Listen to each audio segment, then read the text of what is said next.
Hello, this is the BrickMeister here, and welcome to another video and another speed build of mine. And this one is of the Imperial Dropship, the 20th Anniversary Edition.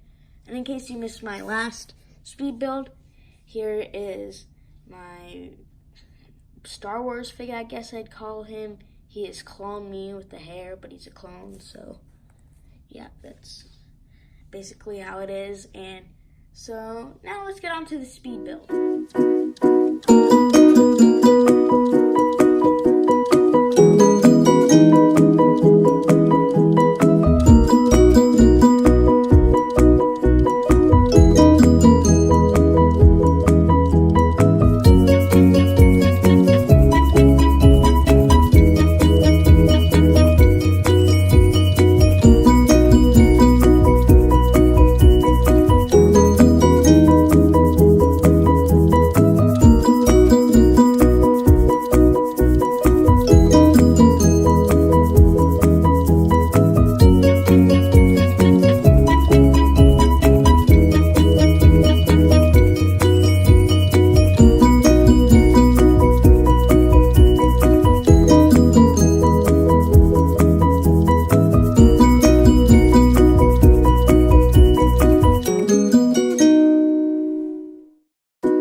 Build is all complete. So first off, back in the build when you saw the Darth Vader, that was just me displaying all the different 20 years figures I have.